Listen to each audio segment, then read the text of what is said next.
I'm Debbie Gerbeck, and I help people 50 plus find their next inspiration or purpose. You know, when you think about inspiration, you might think it's this all important, universe speaking purpose with a capital P. You might feel like you should have a purpose. The purpose is just so ethereal and far reaching that if you don't have a purpose, you might feel like you're a failure.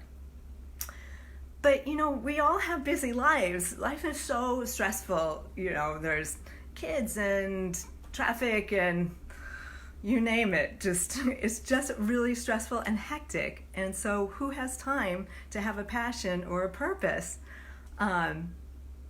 So I didn't have a purpose either, but I want to share with you how this came about, where I did discover my passion. So when I was 4, I started taking piano lessons, and everybody thought, oh, Debbie's going to be a piano player when she grows up, and oh, Debbie, you have a gift, keep it up.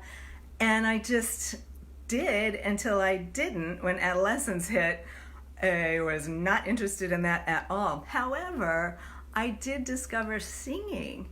I love singing. I was in chorus and madrigals and musical theater. In fact, I majored in that in college. Nothing really happened with that.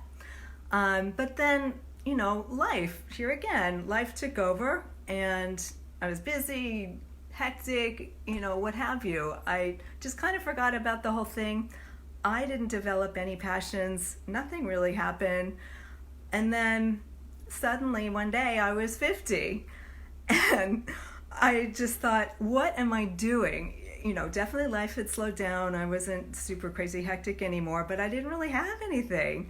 I didn't have a passion. And so I thought, well, why do I not have this? And so I decided to consciously find what was going to be a thing that I loved. And so what I did was I was conscious of every reaction that I had, just to take a look at it and say, do I love it? Do I not like it? Is it boring? What? And so I found something. I found that every time I heard some beautiful musical harmony, I would cry.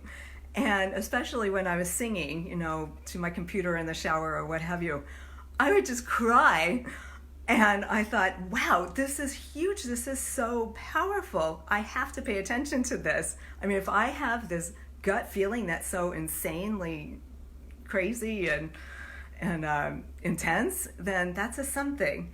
And so I've gotten this into my life on a daily basis, and so it makes me really happy. So I just want you to think about what makes you happy. It doesn't have to be this far-reaching, monumental thing, just anything that makes you happy. And so when you think of this, how does it make you feel? Does it put a smile on your face, or make you joyful, or completely indifferent? It's okay if you were indifferent, but you did think of something, so there could be something in there.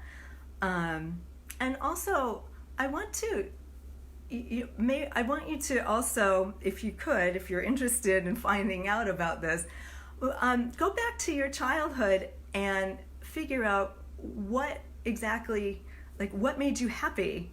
What made you excited? Why did that make you excited and happy? What happened to this thing that made you excited and happy? Where did it go? And, just knowing that you have this inside you, that it may still be there now. And so it might be ready to come out and be rediscovered again. So if you could do that, you might find that you've rediscovered something that you used to love, and you still have it. So if you want to find out more, I have, you can go to my website, secondhalftransitions.com, and download my free pamphlet and it's called How I Found My Inspiration and How You Can Find Yours in 3 Steps. And also, if you're on Facebook, like my page so you can you can get some all my notifications from now on. Just one last word. I just want to know, what is your heart telling you? You should go for it. Thank you. See you next week.